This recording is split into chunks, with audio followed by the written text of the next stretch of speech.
Let's be very clear. When we talk about recycling in this book, we're talking about the residential curbside recycling system in the U.S. But we aren't talking about just what your city or town lets you put into recycling bins. Just because items are accepted for curbside pickup doesn't mean that they are all ultimately recycled.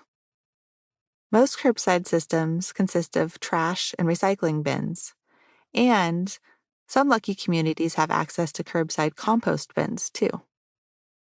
Some recycling programs accept more product types than they can process and sell to make it easier for customers to figure out what they can recycle.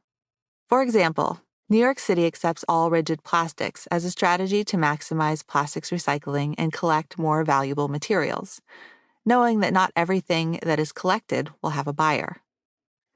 On the other hand, the city of Erie, Pennsylvania, instructs residents to recycle only number 1 and number 2 bottles and jugs, stating that it cannot collect an item for recycling unless we have an end user who is willing to purchase and recycle that item. Each of these strategies has its own pluses and minuses. There are many variations on the recycling system throughout the U.S., and I'll do my best to point out when and why those variations are likely. There are 2 residential recycling systems, known as single stream, that takes all recyclables in one bin, or dual stream, where you have 2 bins, one for paper and one for metal, glass, and plastic. Plastic quote-unquote recycling bags. Warning: all of your careful sorting of recyclables will go to waste if you put recyclables into a black trash bag. And often your efforts will be for naught, even if you put them into a clear plastic recycling bag. The vast majority of recycling facilities won't open black trash bags because they don't know what will be inside of them. So these bags go straight to a landfill. When I'm in a public space and I see that a recycling can is lined with a black plastic bag, I cringe because I know that it's probably not being recycled. And often I'll just bring my cans, bottles, and other recyclables home with me. Most jurisdictions won't accept recyclables in a plastic recycling bag at all.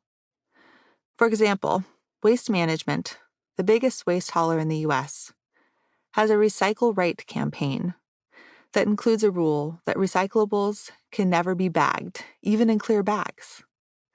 There are a few outlier jurisdictions that allow for clear plastic recycling bags, including New York City, where finding a place to store collection bins is impossible in some neighborhoods. Be sure to check your local recycling program's website to see what your area requires. Regardless of whether your jurisdiction allows plastic recycling bags, opt instead, whenever possible, to use recycling cans or toters. That's what recycling insiders call recycling cans with wheels. And skip bags entirely. Also, don't put loose plastic carryout bags in your recycling bin.